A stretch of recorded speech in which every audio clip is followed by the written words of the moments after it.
अस्सलाम वालेकुम dear students, क्या हाल हैं जी आप लोगों के। उम्मीद करता हूँ आप सारे ठीक और खुशहाल होंगे। शुरू करता हूँ अल्लाह के बाबरकत नाम से, जो बहुत ही मेहरबान और निहायत रहम करने वाली ज़ात है। और खुशामदीद कहता हूँ आपको पाकिस्तान के most authentic and reliable forum the Computest services academy में। स्टूडेंट्स, आप लोगों को मालूम है कि पीपीएससी का टाइपिंग टेस्ट का सिलसिला जारी था ईद से पहले, और ईद का आज आखिरी दिन है, तकरीबन गुजर चुकी है। मैं उम्मीद करता हूँ कि ईद आप लोगों के लिए खुशियाँ और सुकून लेकर आई होगी। पीपीएससी का टाइपिंग टेस्ट का सिलसिला अब रिस्टार्ट हो जाएगा। इंटरव्यूज़ भी पीपीएससी अपने फिल फोर्स स्टार्ट कर देगा। लिहाजा जिन लोगों का कैनाल पटवारी का टेस्ट क्लियर हो चुका है, टाइपिंग टेस्ट, वो भी अपना टाइम वेस्ट नहीं करेंगे, फिल फोर तैयारी स्टार्ट करें इंटरव्यू की। और जिन लोगों की टाइपिंग स्पीड अच्छी है और अभी टाइपिंग टेस्ट होने वाला है, वो भी अपना टाइम वेस्ट नहीं करेंगे, फिल फोर इंटरव्यू की तैयारी करें। बहुत अच्छी जॉब है, प्रमोशन स्ट्रक्चर बेस्ट है, बहुत अच्छा प्रमोशन स्ट्रक्चर है, सैलरी भी अच्छी है एंड काम की नौयत बड़ी ईजी है। तो मतलब अगर मैं इसको इन शॉर्ट बयान करूँ तो ईजी जॉब है, सैलरी अच्छी है, प्रमोशन अच्छी है, और आपका जो है डिपार्टमेंट भी अच्छा है। यहाँ पर कोई इतना मतलब हार्ड एंड फास्ट रूल्स नहीं है। तो भाई और क्या चाहिए आपको। तो किस्मत आपको बार बार मौका नहीं देगी। अल्लाह ताला ने एक आपको बेहतरीन यहाँ पर मौका दिया है, किस्मत आपके दरवाजे पर दस्तक दे रही है। तो इस दस्तक को ज़ाय ना होने दीजिए, वरना ये वक्त आपको रौंद कर आगे निकल जाएगा। तो इस वीडियो में हम आपको बताएंगे कि आपने किस तरह इंटरव्यू को टारगेट करना है, किन किन एरियाज़ को आपको टारगेट करना चाहिए कि आप इंटरव्यू पैनल के सामने सुरखरू हो सकें और आपकी सिलेक्शन हो और आप टॉप मेरिट में आ सकें। सिर्फ इंटरव्यू को पास नहीं करना, सिर्फ सिलेक्ट नहीं होना, मेरिट में टॉप पर आना है, ताकि आपकी प्रमोशन भी जल्दी हो सके। जो लोग मेरिट में टॉप पर होते हैं उनकी प्रमोशन भी फास्ट होती है, प्रमोशन पहले होती है। जो लोग नीचे होते हैं मेरिट में, उनकी प्रमोशन थोड़ी सी लेट होती है। तो कैनाल पटवारी के इंटरव्यू की अगर आप प्रिपरेशन करना चाहते हैं बेटा, तो डिपार्टमेंट एक्सपर्ट्स के साथ तैयारी कीजिए। और इसीलिए दी कंप्यूटेस्ट सर्विसेज अकेडमी हमेशा की तरह आप लोगों के लिए एक प्रीमियम इंटरव्यू सेशन लेकर आई है यहाँ पर कैनाल पटवारी के हवाले से। आज हमारा इस सेशन के लिए रजिस्ट्रेशन का लास्ट डे है, बट इस वीडियो में हम आपको बताएंगे कि हम किन किन एरियाज़ को टारगेट करेंगे, किस तरह आपको प्रिपरेशन करवाएंगे। और महकमे के ऑफिसर्स के साथ आप तैयारी कीजिए। महकमे के ऑफिसर्स आपको मुकम्मल रहनुमाई फराहम करेंगे। यहाँ पर महकमे में पैनल में मेरे साथ सीनियर कानूगो मलिक अरशद साहब होंगे, सीनियर बंदे हैं, ठीक है। और जो बंदा सीनियर होता है उसके पास डिपार्टमेंट की सारी मालूमात होती हैं, लिहाजा आप लोगों को यहाँ पर सारी चीज़ें डिपार्टमेंट के हवाले से मिल जाएंगी और आपका बेहतरीन इंटरव्यू होगा इंशाल्लाह। दूसरा, हमारे पास फील्ड पटवारी मोहम्मद इरफान होंगे। तो ज़ाहिर है वो फील्ड पटवारी हैं, उन्हें जॉब के हवाले से सारी मालूमात हैं, सब कुछ वो आपको यहाँ पर बताएँगे, आपकी रहनुमाई करेंगे। तो इससे बेहतर आपको तैयारी कहाँ पर मिलने वाली है। फिर मैं ख़ुद रेवेन्यू मजिस्ट्रेट मोहम्मद मुमताज़ हैदर आप लोगों के साथ होऊंगा। तो ये मेरा स्टाफ़ है, मैं इनसे काम लेता हूँ। मुझे पता है कि आबियाना हम किस तरीके से कलेक्ट करवा रहे हैं, तावान क्या है, आबियाना क्या है। अब देखना, आप तावान आबियाना, ये वो वाला तावान नहीं है जो डकैत किसी को किडनैप करके डाकू जो है वहाँ से तावान वसूल करते हैं। तावान क्या है, आबियाना क्या है, ठीक है। टैक्सेस कौन कौन से होते हैं पानी के लिहाज से, जो कैनाल पटवारी का काम क्या होता है, नहरी पटवारी और जो दूसरा हमारा रेवेन्यू डिपार्टमेंट का पटवारी है उसमें क्या फ़र्क है। नंबरदार, एक आम नंबरदार होता है जो जिसे फील्ड नंबरदार हम कह रहे होते हैं, और एक नहरी नंबरदार होता है, इन दोनों में क्या फ़र्क है। बेलदार भी एक होता है, वो क्या है, पाकिस्तान का नहरी निज़ाम। तो मतलब यहाँ पर आपको सारी चीज़ें डिपार्टमेंट के एक्सपर्ट्स इंशाल्लाह करवाएंगे। इस सेशन की फ़ी हमने मामूली सी 6000 रखी है। प्रीमियम सेशन है, इसको आप ज़रूर ज्वाइन कीजिएगा। जो पुअर स्टूडेंट्स हैं उनको यहाँ पर थोड़ी सी कंसेशन भी मिल जाएगी। ड्यूरेशन क्या होगा, जब तक आपका इंटरव्यू ना हो तब तक आपको हम रिवीजन यहाँ पर बार बार चीज़ों की करवाते रहेंगे। सारा कुछ व्हाट्सएप के ऊपर होगा। डेली आपकी जो क्लास है वो डेली आफ्टर नमाज मगरिब हुआ करेगी। अगर आप सेशन को ज्वाइन करना चाहते हैं तो व्हाट्सएप नंबर, ये मेरा ही व्हाट्सएप नंबर है, आप डायरेक्ट मुझे व्हाट्सएप कीजिए और सेशन को ज्वाइन कीजिए। आज लास्ट डेट है रजिस्ट्रेशन की। आपके यहाँ पर मॉक इंटरव्यूज़ भी होंगे, 3 से 4 हम आपके मॉक इंटरव्यूज़ लेंगे। और जब ये 3-4 मॉक इंटरव्यूज़ आपके होंगे तो आपकी एक प्रैक्टिस हो जाएगी और आप वहाँ पैनल के सामने शर्मिंदा नहीं होंगे, आपका कॉन्फिडेंस लेवल बहुत ज़्यादा बढ़ जाएगा। इसके अलावा मैं आपको यहाँ पर ये भी बता दूँ कि ये मलिक अरशद साहब, इरफान साहब के अलावा हमारे साथ एक ज़िलादार और एक और नहरी पटवारी भी होंगे। यहाँ पर चूँकि जगह कम थी इसलिए 3 लोगों की ही पिक्चर्स यहाँ पर अटैच की गई। तो एक पूरा पैनल है, पूरा स्टाफ है अल्हम्दुलिल्लाह, जो आपको गाइड करेगा, आपको एक बेहतरीन किस्म की रहनुमाई यहाँ पर मिलेगी। अब हम बात कर लेते हैं कि आपको किन किन एरियाज़ को वहाँ पर टारगेट करना चाहिए कि आप कैनाल पटवारी के इंटरव्यू में कामयाबी हासिल कर सकें। सबसे पहली और इम्पोर्टेंट चीज़ होती है आपकी अपीयरेंस, आपकी ड्रेसिंग और आपकी जो बॉडी लैंग्वेज है, आपकी कम्युनिकेशन स्किल्स हैं वो कैसी है, और आप अपने आप को इंट्रोड्यूस किस तरीके से करवाते हैं। तो फर्स्ट ऑफ़ ऑल जिस चीज़ को हम टारगेट करेंगे अपने सेशन में वो आपका इंट्रोडक्शन होगा, और आप लोगों को यहाँ पर बताया जाएगा कि आपने अपने आप को इंट्रोड्यूस किस तरीके से करवाना है। इंट्रोडक्शन के अंदर सिर्फ ये नहीं होता कि आप अपना नाम पता पता बताकर बाहर निकल आएँ, ऐसा नहीं होता। आपने अपना नाम बताना है, आपने इंट्रोडक्शन में अपना एड्रेस बताना होता है शॉर्ट, आपने अपने वालिद का नाम बताना होता है, अपना थोड़ा सा बैकग्राउंड बताना होता है, आपकी कोई अचीवमेंट्स हैं आपकी ज़िंदगी में वो आपने उसी इंट्रोडक्शन के अंदर बतानी होती हैं। आपने अपनी हॉबी भी इंट्रोडक्शन के अंदर आप बता सकते हैं। इसके अलावा आपके पास इस कंप्यूटर के डिप्लोमा के अलावा कोई और आपने कोर्स कर रखा है, कोई और आपकी एबिलिटी है, कोई स्किल्स हैं आपके पास, वो भी आपने यहाँ पर शो करनी होती हैं। तो सिंपल बात यह है कि कुल मिलाकर बात यह है बेटा जी कि इंट्रोडक्शन के अंदर आपने अपने आप को मुकम्मल तौर पर ब्रीफ वे में बयान करना होता है विद इन 1.5 मिनट से 2 मिनट, मैक्सिमम 1.5 मिनट का इंट्रोडक्शन आपका होना चाहिए, या 2 मिनट तक आप इसको प्रोलॉन्ग मज़ीद कर सकते हैं, इससे ज़्यादा नहीं। वो टाइम भी आपको इतना ही देते हैं। कभी कभार ऐसा भी होता है कि पैनल आपसे इंट्रोडक्शन लेता ही नहीं और डायरेक्ट आपसे पूछ लेता है, हाँ जी मोहम्मद इरफान आप कहाँ से आए हैं, किस एरिया से ताल्लुक़ रखते हैं, आपके वालिद साहब क्या करते हैं। तो ये 2 तरीक़ेकार होते हैं PPSC का इंटरव्यू लेने के। कभी कभी अब वो आपको कह देता है प्लीज़ इंट्रोड्यूस योरसेल्फ, और कभी कभी वो डायरेक्ट भी आपका इंटरव्यू स्टार्ट कर देते हैं। अब एक और इम्पोर्टेंट पॉइंट, बच्चे बार बार मुझसे आकर पूछ रहे हैं कि सर ये जो इंटरव्यू है वो उर्दू में होगा या इंग्लिश में होगा, ये एक बड़ी कन्फ्यूजन है। तो बेटा जी ये कैनाल पटवारी की जो सीट है ना, ये कोई मास्टर्स लेवल की सीट नहीं है, ये इंटरमीडिएट लेवल की सीट है। अगर आप उर्दू में कंफर्टेबल हैं तो आप उर्दू में इंटरव्यू दीजिएगा, कोई इतना बड़ा मसला नहीं है। उर्दू में भी आप कामयाबी हासिल कर सकते हैं। मैंने बहुत सारे अपने दोस्तों को देखा जो 17 स्केल की 16 स्केल की सीट ले गए उर्दू बोलकर। तो हमारी कौमी ज़बान है, आपने परेशान नहीं होना। थोड़ी बहुत आप अपना इंट्रोडक्शन इंग्लिश में करवा सकते हैं, बाकी आगे आप उर्दू में भी बात कर ले, कोई इतना बड़ा इशू नहीं है। हाँ, अगर वो क्वेश्चन आपसे इंग्लिश में पूछते हैं तो आपको जवाब इंग्लिश में ही देना पड़ेगा। तो इंट्रोडक्शन के ऊपर आपको ध्यान देना है। अभी हम आपको सेशन के अंदर बताएंगे कि किस तरह आप 1.5 से 2 मिनट में अपने इंट्रोडक्शन को समराइज़ करेंगे, ये भी एक स्किल है। और इंट्रोड्यूस जब आप अपने आप को करवाएंगे तो पैनल के अंदर अमूमन ज़्यादातर जो है 3 लोग बैठे होते हैं। तो आपको अब ये भी देखना होगा कि उन 3 लोगों को, यहाँ पर सेंटर में आपका जो है वो चेयरमैन बैठा होता है, यहाँ एक टेबल लगी होती है आपके सामने जब आप PPSC के कमरे में जाएंगे, यहाँ पर आपका ये चेयरमैन बैठा होता है अक्सर व बेशतर, ठीक है, जो लीड कर रहा होता है आपके इस पैनल को। यहाँ दाएं तरफ एक बंदा बैठा होता है आपके पास यहाँ पर, और एक यहाँ बाएं तरफ, ज़्यादातर 3 लोग होते हैं। और यहाँ पर आप लोगों की कुर्सी होती है जहाँ आप जाकर बैठते हैं। अब जब आप जाकर बैठते हैं तो आप जब अपना इंट्रोडक्शन वहाँ पर करवाएंगे तो आप लोग क्या इंट्रोडक्शन सिर्फ एक बंदे को करवाएंगे या तीनों को थोड़ा थोड़ा बताएंगे? ठीक है, ये एक इम्पॉर्टेंट पॉइंट है। अब इंट्रोडक्शन में फ़र्ज़ कर लें वो आपसे कह देता है आपका नाम इरफान है, वो आपसे कह देता है हाँ जी इरफान प्लीज़ इंट्रोड्यूस योरसेल्फ।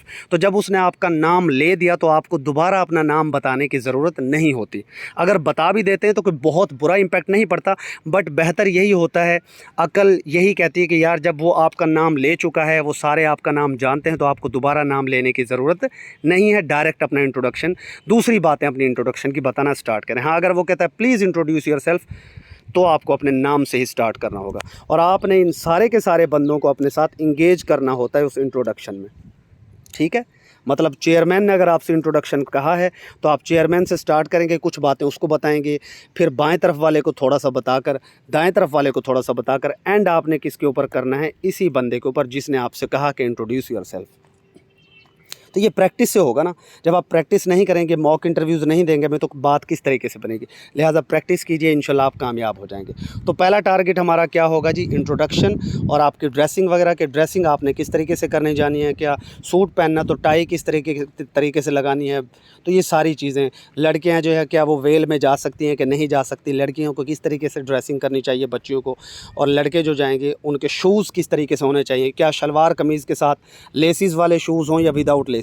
अब जाहिर सी बात है यार, जब आप शलवार कमीज़ में जाएंगे तो आप लेसिस वाले शूज़ यूज़ नहीं करेंगे, बहुत ही बुरे लगते हैं। अगर आप शलवार कमीज़ में जाते हैं और शलवार कमीज़ में जाकर आप लोग तस्मे वाले जूते पहन कर चले जाते हैं, तो ये एक अजीब सी चीज़ लगती है। शलवार कमीज़ और वेस्ट कोट अगर आप यूज़ करते हैं तो आपने विदाउट लेसिस शूज़ यूज़ करने हैं, और अगर आप pant shirt with coat and tie जाते हैं तो आप लेसिस वाले शूज़ यूज़ कीजिएगा। यही डेकोरम है इंटरव्यू का जो आपने वहाँ पर बरकरार रखना है। तो ये इंट्रोडक्शन की बात हो गई। नेक्स्ट दूसरे नंबर पर जो चीज़ है वो आपकी डिग्री होगी। हम आप लोगों को समझाएंगे कि आपने डिग्री को किस तरह रिलेट करना है अपनी इस जॉब के साथ। फ़र्ज़ कर लें आपकी डिग्री यहाँ पर कंप्यूटर की है तो आपकी डिग्री रिलेट कर गई, वो आप लोगों को सिलेक्ट भी बड़ी आसानी से कर लेंगे कि यार बंदा कंप्यूटर जानता है और आगे दौर भी कंप्यूटर का है। कैनाल पटवारी को बहुत सारी चीज़ें अपने कंप्यूटर के अंदर रिकॉर्ड के तौर पर मेंटेन करनी होती हैं, बहुत सी एक्सेल फाइल्स बनानी होती हैं, PDF फाइल्स बनानी होती हैं और रिकॉर्ड को अब कंप्यूटराइज्ड किया जा रहा है, डिजिटाइज़ किया जा रहा है। लिहाजा अगर आपके कंप्यूटर की डिग्री है तो वेल एंड गुड, लेकिन अगर आपकी फ़र्ज़ करें कंप्यूटर की डिग्री नहीं है, आपकी मैथमेटिक्स की डिग्री है या आपकी इंग्लिश की डिग्री है या जनाब आपकी इस्लामिक स्टडीज़ की डिग्री है फ़ाइनल, वैसे तो ये इंटरमीडिएट बेसिस पर हो रहा है, लेकिन अगर फ़र्ज़ कर लें आपकी फ़ाइनल डिग्री जो है, जो आपने मास्टर्स वगैरह कर रखा है और आपकी हायर क्वालिफ़िकेशन है, तो आप किस तरीके से उसको डिफेंड करेंगे? वो आपसे कहेंगे कि जी आप तो मास्टर्स इन मैथमेटिक्स हैं, तो हम आपको कैनाल पटवारी पर क्यों सिलेक्ट करें? ठीक है, ये एक इंपॉर्टेंट पॉइंट है। और अगर फ़र्ज़ कर लें कि आपकी डिग्री सिर्फ़ और सिर्फ इंटरमीडिएट बेसिस की है, आपने 12 जमातें ही पास की हैं, सिर्फ 12 जमातें आप पास हैं और आपने आर्ट्स की डिग्री रखी है, यानी आर्ट्स के आपके सब्जेक्ट्स हैं, तो आप अपने उन सब्जेक्ट्स को किस तरह डिफेंड करेंगे कि जी मैं वाकई कैनाल पटवारी के लिए एक अहल उम्मीदवार हूँ? या अगर आपकी साइंस की डिग्री हो तो आप किस तरीके से वहाँ पर डिफेंड करेंगे? अगर तो आपने ICS कर रखा है, कंप्यूटर साइंस के साथ आपकी इंटरमीडिएट है, तो बड़ी अच्छी बात है। क्या आपके आर्ट्स के अंदर वहाँ पर कोई एग्रीकल्चर का सब्जेक्ट है या नहीं है? तो कहने का मतलब ये कि डिग्री को हमने रिलेट करना है, आपके जो सब्जेक्ट्स हैं ना, अगर आपने मास्टर्स कर रखा है, बैचलर्स कर रखी है, तो वो तो बहुत ही मुश्किल हो जाता है डिफेंड करना कि आप कैनाल पटवारी का इंटरव्यू देने आए हैं और आपने मास्टर्स कर रखी है, तो किस तरह डिफेंड करेंगे? ये एक इंपॉर्टेंट पॉइंट होगा, तो ये हम आपको बताएंगे, समझाएंगे और ये आप सोच लीजिए अपने दिमाग में कि आपने क्या जवाब देना है। और अगर सिर्फ इंटरमीडिएट है तो ज़ाहिर है जॉब भी इंटरमीडिएट के हवाले से, लेकिन सब्जेक्ट्स को जॉब से रिलेट करना एक स्किल है जो आपको आनी चाहिए। ठीक है जी। उसके बाद तीसरे नंबर पर जो है ना, आपका डिस्ट्रिक्ट प्रोफाइल, आप जिस तहसील में रहते हैं, जिस डिस्ट्रिक्ट में रहते हैं, उसके मुतालिक आपका इल्म कितना है। आपके डिस्ट्रिक्ट के अंदर नहरें कोई हैं या नहीं हैं, और आपके डिस्ट्रिक्ट्स में जो नहरें हैं वो कौन सी किस्म की नहर है, दवामी नहर कौन सी होती है, गैर दवामी नहर कौन सी होती है, पाकिस्तान के नहरी निज़ाम के बारे में आप क्या जानते हैं। आपके डिस्ट्रिक्ट के अंदर कोई फेमस पॉलिटिकल फ़िगर है, आपकी तहसील के अंदर कोई बड़ा सियासतदान, ठीक है, जैसे मुल्तान की हम बात करें तो यूसुफ रज़ा गिलानी साहब हैं, ठीक है, शाह महमूद कुरैशी हैं। इसी तरह आपके इलाका में, आपके डिस्ट्रिक्ट में, आपकी तहसील में कोई बड़ा सियासतदान, कोई बहुत बड़ा शायर, कोई पर्सनैलिटी, कोई अदीब, कोई क्रिकेटर, कोई भी मशहूर हस्ती है, तो आपको उसके मुतालिक वो पूछ सकते हैं क्वेश्चन। लिहाजा डिस्ट्रिक्ट प्रोफाइल आपने अच्छे तरीके से देखनी है और आपको पता होना चाहिए कि आपकी तहसील के अंदर से कोई नहर गुज़र रही तो वो किस टाइप की नहर है। क्या वो 6 माह चलती है, 6 माह बंद रहती है, या पूरा साल चलती है, क्या उसका हिसाब किताब है। उसके अलावा जो है ना, ये नहर से ही रेलेवेंट एक क्वेश्चन आ जाता है कि जनाब बैराज में, हेड में और आपके डैम के अंदर क्या फ़र्क होता है, ये अक्सर पूछ लिया जाता है। आपने पढ़ा होगा ना, फ़लाँ बैराज, तौसा बैराज, हेड सिदनाई, तो भाई बैराज में और हेड में क्या फ़र्क है, डैम, बैराज और हेड, इनमें क्या फ़र्क है। इस तरीके से वो क्वेश्चंस को रिलेट करके पूछ रहे हैं, तो ये सारी चीज़ें हमने आपको एक एक करके करवानी।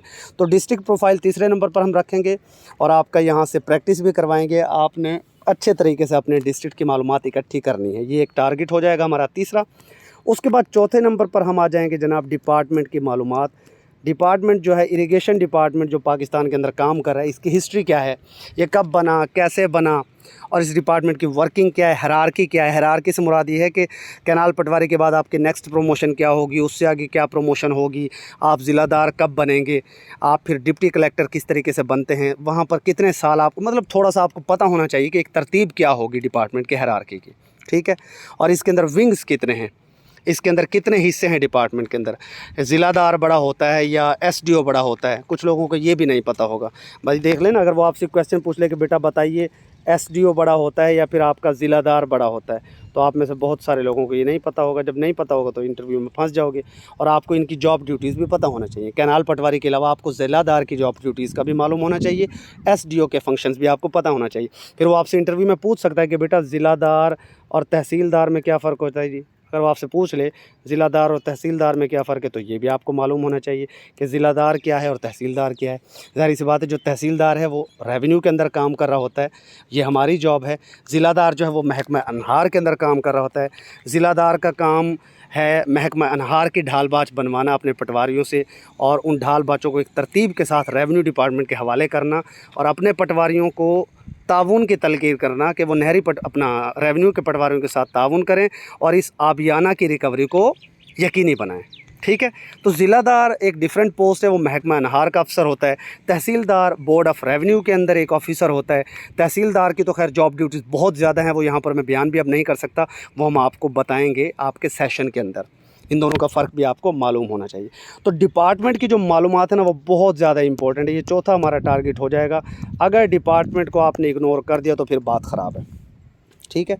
अब डिपार्टमेंट से रेलेवेंट ना 5वां नंबर जो हमारे पास होगा ना, डिपार्टमेंट सारा आपको करवाया जाएगा, इसकी टेंशन आप ना लीजिए, सारा कुछ मैं यहाँ नहीं बता सकता। 5वें नंबर पर ना पाकिस्तान की जो ज़राअत है, ये जो पाकिस्तान का एग्रीकल्चरल सिस्टम है ना, इसके ऊपर आप लोगों से बेशुमार क्वेश्चंस इंटरव्यू के अंदर पूछे जाएंगे।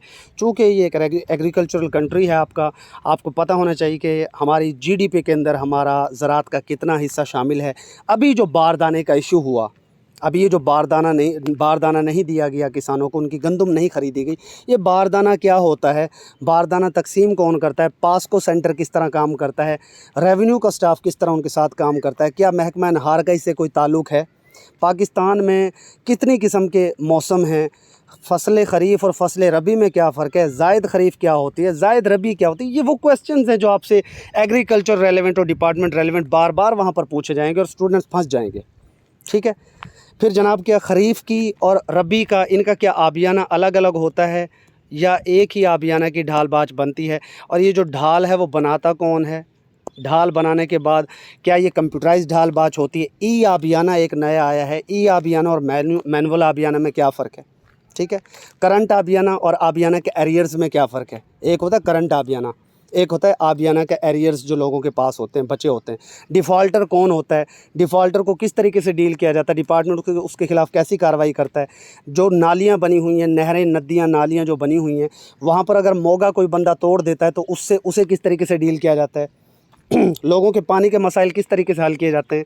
तो यार ये एग्रीकल्चर डिपार्टमेंट, इसी के अंदर जो है वाराबंदी होती है एक पानी की, ये वाराबंदी किस तरीके से सेट की जाती है, कुछ लोगों का रात का पानी का वारा तो कुछ का दिन का, ये तरतीब किस तरह सेट की जाती है। तो ये सारी चीज़ें आपको इंशाल्लाह यहाँ पर करवाई जाएंगी। और ज़ाहिर सी बात है मैं सारी चीज़ें यहाँ आपको इस एक वीडियो में नहीं बता सकता, मैं आपको भी टारगेट्स बता रहा हूँ। तो हमारे 5 टारगेट्स इस तरह कंप्लीट हो जाएंगे। अब आप देखें, इंट्रोडक्शन आपका हो गया, आपका डिस्ट्रिक्ट प्रोफाइल हो गया, आपकी ड्रेसिंग सेंस हो गई, आपकी कम्युनिकेशन स्किल्स हो गई, आपका डिपार्टमेंट हो गया, आपकी एग्रीकल्चर की यहाँ पर एग्रीकल्चर से मुतालिक जो सवालात होंगे सारे के सारे आपको करवाए जाएंगे। फिर 6ठे नंबर पर यहाँ पर इससे रेलेवेंट एक सब्जेक्ट हमारे पास आ जाता है इस्लामियात। अब आप कहेंगे सर इस्लामियात का इससे क्या ताल्लुक़ है इस जॉब से। भाई बड़ा गहरा ताल्लुक़ है बेटा जी। इस्लामियात के अंदर आपको पता होना चाहिए कि उशर क्या होता है। उशर बड़ी एक इम्पोर्टेंट टर्म है। उशर का निसाब क्या है, उशर और ज़कात में क्या फ़र्क है, ठीक है। तो ये चीज़ें आप लोगों को पता होने चाहिए। क्या आबियाना जो टर्म है उसका शरीयत से कोई ताल्लुक़ है, ये आपसे पूछ सकते हैं। ये कॉम्प्लिकेटेड क्वेश्चन हैं, बट अगर किसी से पूछ लिए जाएं और वो वहाँ पर अच्छा जवाब देकर आए तो ये छक्का अट्ठा है, बाउंड्री के पार बॉल जाएगी और आप टॉपर्स में आ जाएंगे, ठीक है।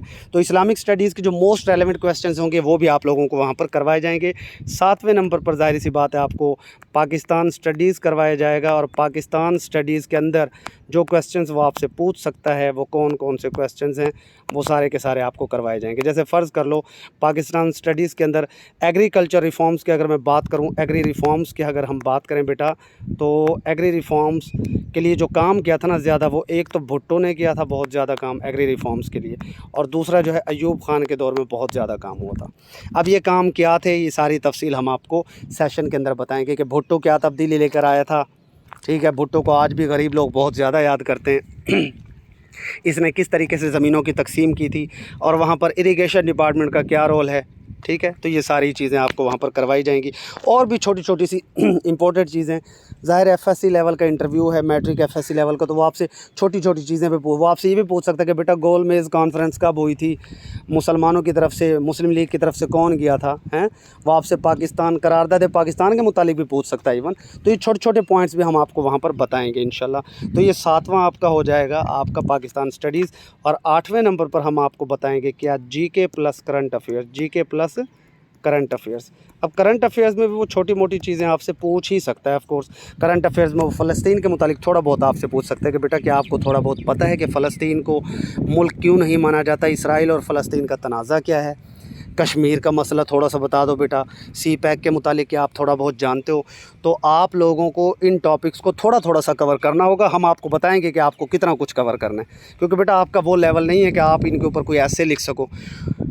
असल स्किल क्या है, वहाँ पर 1 से 1.5 मिनट के अंदर उनके सवाल का जवाब देना और to the point brief answer वहाँ पर करना। तो ये एक मतलब एक महारत है जो हर बंदे के पास नहीं होती। यही चीज़ें हमने आपको सिखानी है। लिहाजा जीके एंड करंट अफेयर्स भी आपके लिए इंपॉर्टेंट हो जाएंगे।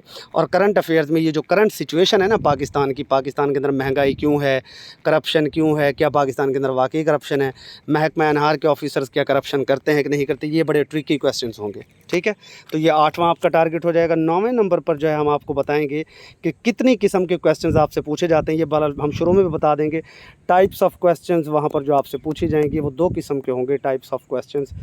ठीक है जी, वो क्या होंगे जी टाइप्स ऑफ क्वेश्चंस की अगर हम बात करें तो एक तो होंगे आपके टोकन क्वेश्चंस जिनको कहा जाता है। टोकन से मुराद ये है कि टोकन से मुराद ये हो जाएगा कि आपसे डायरेक्ट वो पूछ लेता है, हाँ बेटा बताओ पाकिस्तान के टोटल वज़ीर आज़म अब तक कितने बने हैं, टोकन क्वेश्चन है। पाकिस्तान का दारुल हुकूमत कौन सा है, टोकन क्वेश्चन। पाकिस्तान के सूबे कितने, मैं एक मिसाल दे रहा हूँ, तो आप डायरेक्ट जवाब दे देते हैं कि सर पाकिस्तान के 4 सूबे हैं। पाकिस्तान का दारुल हुकूमत क्या है जी, इस्लामाबाद है। वो आपसे पूछ सकता है बेटा इस्लामाबाद से पहले कौन सा दारुल हुकूमत था पाकिस्तान का, आप कह देंगे कि सर पहले जो है कराची था, कुछ अरसे के लिए रावलपिंडी को भी बनाया गया। ठीक है, तो इस तरीके से वो आपसे टोकन क्वेश्चंस पूछता है। और फिर कुछ होते हैं opinion based questions. Opinion based में वो आपसे आपकी राय पूछता है कि बेटा अगर आपको सिलेक्ट कर लिया जाए इस जॉब के लिए तो आप कैनाल पटवारी के तौर पर अपनी ज़िम्मेदारियां कैसे निभाएंगे, आप महकमे में क्या तब्दीलियां लेकर आ सकेंगे, आप महकमे के लिए क्या अच्छा करेंगे, आप किसानों के लिए क्या अच्छा करेंगे। तो ये ओपिनियन होती है आपकी। आपके ख़्याल में पाकिस्तान से महंगाई को किस तरह ख़त्म किया जा सकता है बेटा, आपके ख्याल में पाकिस्तान से करप्शन को किस तरह ख़त्म किया जा सकता है। तो ये होते हैं ओपिनियन बेस्ड क्वेश्चन। ठीक है, ये 2 डिफरेंट किस्म के। और 10वें और आखिरी नंबर पर जो सबसे इम्पोर्टेंट चीज़ होगी वो होगा बेटा जी आपका कंप्यूटर। कंप्यूटर के अंदर से वो आपसे लाजमी तौर पर क्वेश्चंस पूछेंगे ही पूछेंगे।